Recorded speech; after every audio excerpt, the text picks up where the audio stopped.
મિત્રો એકવાર ફરી સ્વાગત છે આપણું ગુજરાતી મસ્તી ડિજિટલ પર। મિત્રો આપ ઘણી બધી બજારોમાં ગયા હશો અને આપને બજારમાં કપડાં, ઘરેણાં, ફળો, શાકભાજી વગેરે આપની જરૂરિયાતની બધી વસ્તુઓ જોવા મળી હશે। એવામાં આપણી જ આ દુનિયાના નકશા પર એક એવો પણ દેશ છે જેની બજારમાં પૈસા વેચાય છે। જી હા મિત્રો, રૂપિયા। અહીં રોજ દુકાનો સજાવવામાં આવે છે, હજારોની સંખ્યામાં ખરીદદાર લાઈનમાં લાગે છે, ભાવતાલ પણ થાય છે, બોલી પણ લાગે છે અને લોકો નોટોના બંડલ બોરીઓમાં ભરી લઈ જાય છે। તો મિત્રો આ દેશ બીજો કોઈ નહીં, આ દેશનું નામ છે સોમાલીલેન્ડ। અહીં ત્રાજવા પર કિલોના ભાવથી નોટોના બંડલ તોલવામાં આવે છે। આ દેશમાં નોટો એવી રીતે વેચાય છે કે જાણે આપણા દેશમાં પસ્તી વેચાતી હોય। પરંતુ વિચારવા લાયક બાબત એ છે કે આખરે આ દેશમાંથી પૈસા આવી રીતે કેમ વેચવામાં આવી રહ્યા છે? શું સોમાલીલેન્ડનું કોઈ અનલીગલ બજાર છે કે અહીં એની સરકાર જ આ બિઝનેસને પ્રમોટ કરી રહી છે? મિત્રો, જેવું કે આપણે બધા જાણીએ છીએ કે આપણા ભારતમાં પૈસા બનાવવા, છાપવા અને તેને સર્ક્યુલેટ કરવાનું કામ આરબીઆઈ એટલે કે રિઝર્વ બેંક ઓફ ઇન્ડિયાના હાથોમાં છે। તો બીજી તરફ સોમાલીલેન્ડમાં જોવા પર એવું લાગે જ છે કે અહીં કોઈ ફાઇનાન્શિયલ કંટ્રોલ છે જ નહીં કે જે પૈસાની લેવડ દેવડ પર કામ કરે। જ્યાં બધા દેશોમાં પૈસા લોકર અને બેંકમાં રાખવામાં આવે છે, તો આ દેશમાં પૈસાની શાકભાજીની લારી જેમ વેચવામાં આવે છે। જ્યાં એક તરફ આખી દુનિયા પોતાની કરન્સીની સિક્યોરિટીમાં હજારો કરોડોનો ખર્ચો કરી દે છે, તો સોમાલીલેન્ડની અંદર પોતાની કરન્સીને શાકભાજીની જેમ રાખી દેવાય છે।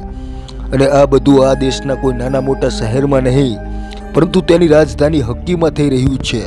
અહીં રૂપિયાના બંડલ બાંધેલા રોડ પર પડ્યા રહે છે, ના કોઈ તેની સુરક્ષા કરે છે કે ના કોઈ તેની ચોરી કરે છે। અહીંના દુકાનદાર બૂમો પાડી આ પૈસાના બંડલ વેચે છે અને અહીં ગ્રાહકોની પણ કોઈ કમી નથી, કારણ કે અહીંની બજારમાં રૂપિયાની એ વેલ્યુ છે જે આપણી બજારોમાં બાકીની વસ્તુઓની હોય છે। પરંતુ હવે વિચારવા લાયક બાબત એ છે કે આખરે આ દેશમાં બધું કેવી રીતે થઈ રહ્યું છે અને અહીંના લોકો નોટોને આવી રીતે કેમ વેચી રહ્યા છે? આ કહાની જાણવા માટે આપણે થોડા ભૂતકાળમાં જઈશું। મિત્રો, એ સમય હતો સાલ 1991નો, જ્યારે સોમાલીલેન્ડ સોમાલિયાથી અલગ થયું હતું। અહીં રહેતા લોકોએ તેને પોતાનો નવો દેશ માની લીધો હતો, પરંતુ કોઈ પણ દેશે તેને સ્વતંત્ર દેશની રીતે સ્વીકાર્યો નહોતો। એટલા સુધી કે આટલા વર્ષો વીતી ગયા બાદ પણ ઘણા દેશ એવા છે કે જેમને સ્વતંત્ર દેશની માન્યતા નથી આપી। અહીં રહેતા 40 લાખ લોકોની વસ્તી પોતાને ઓટોનોમસ ડેમોક્રેસી માને છે। મિત્રો, અહીં લોકો તો છે, પરંતુ આ દેશની વ્યવસ્થા એવી નથી રહી જેવી એક સ્વતંત્ર દેશમાં હોવી જોઈએ। અહીં ના તો કોઈ મજબૂત રાજકીય પાર્ટીઓ છે કે ના કોઈ એવો રાજકીય લીડર આ દેશથી નીકળી આવ્યો છે કે જેને દુનિયામાં પોતાની છાપ છોડી હોય। અને આ જ કારણ છે કે દુનિયાના નકશા પર હોવા છતાં આ દેશનું મહત્વ મોટા સુપર પાવર દેશો માટે કાંઈ જ નથી। મિત્રો, આજે આ દેશ પોતાની મજબૂત સરકાર બનાવી ચૂક્યો છે અને સુરક્ષા એટલે કે ડિફેન્સ પાવર પણ પોતાની પકડ મજબૂત કરી રહ્યો છે। પરંતુ અહીં ગરીબી ચારો તરફ ફેલાયેલી છે, કારણ કે અહીં રહેતા લોકોની પાસે રોજગારનું કોઈ સાધન જ નથી। અહીંના લોકો પોતાના માટે માત્ર 2 ટાઈમના જમવાની વ્યવસ્થા કરી લે તો પણ એમના માટે ખૂબ મોટી બાબત છે। તો એસો આરામની વાતો એમના માટે એક સપનું છે। આ લોકો એજ્યુકેશન, સોસાયટી અને ગ્લોબલ રેસમાં પણ ખૂબ પાછળ છે અને આ જ કારણ છે કે અહીં નોટોના બંડલ પસ્તીના ભાવે વેચાય છે। મિત્રો, એવું નથી કે આ દેશ કોઈ વસ્તુની નિકાસ નથી કરતો। હકીકતમાં મિત્રો, આ દેશમાંથી મોટી સંખ્યામાં ઊંટ એક્સપોર્ટ કરવામાં આવે છે, પરંતુ આ એક્સપોર્ટથી એટલી રકમ નથી આવતી કે અહીંની ઇકોનોમીને બૂસ્ટ મળે અને અહીં રહેતા લોકો એક સારી જિંદગી વિતાવી શકે। આ સિવાય એક પ્રોબ્લેમ આ દેશની જિયોગ્રાફી પણ છે। આ દેશનો મોટા ભાગનો વિસ્તાર રેતીથી ઢંકાયેલો છે। આ સિવાય પાણીની અછતથી અહીંના વિસ્તાર દુષ્કાળ પણ વેઠે છે। આ જ કારણે અહીં રહેતા મોટા ભાગના લોકો ગરીબી રેખાથી નીચે જીવે છે અને આ કારણે અહીંના ચલણની વેલ્યુ દર વર્ષે નીચે થતી રહી છે।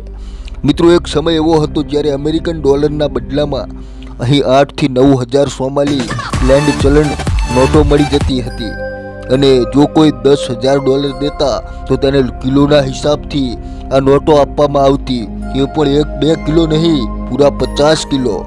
પરંતુ હવે પરિસ્થિતિ થોડી બદલાઈ ચૂકી છે, કારણ કે હવે અહીં $1ની કિંમત 600 શિલિંગ થઈ ચૂકી છે।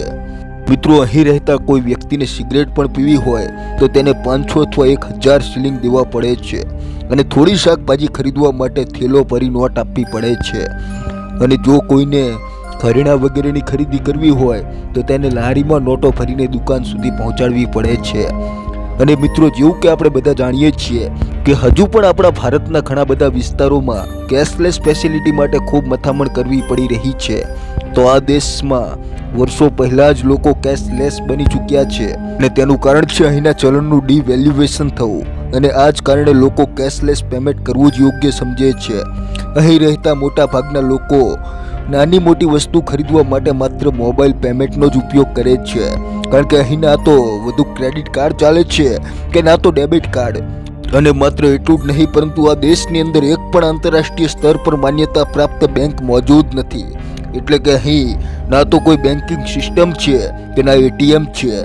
અને આ જ કારણે આપણે અહીંના ભિખારી પણ ખૂબ હાઈટેક જોવા મળે છે, કારણ કે અહીં રહેતા લોકો લેવડ દેવડ મોબાઈલથી જ કરે છે.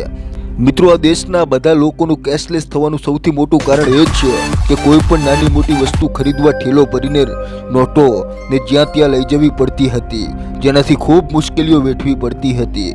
અને એ કારણે અહીંના તમામ આમ કે ખાસ લોકો કેશલેસ રહેવાનું પસંદ કરવા લાગ્યા.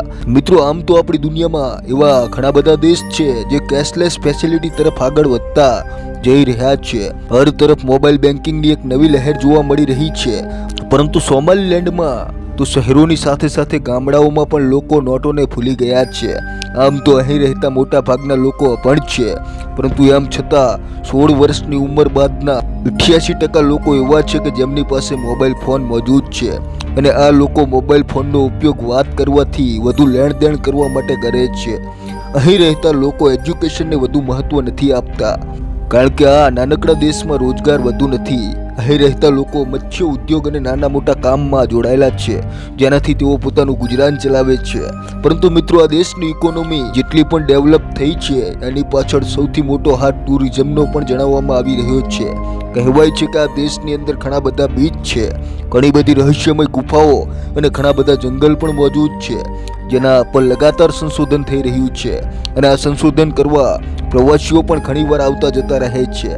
અને આ જ કારણે અહીંના ટુરિઝમને વધુ બૂસ્ટ મળી રહ્યું છે. પરંતુ અહીંના ઘણા લોકો ખેતીવાડીને પણ મહત્વ આપે છે.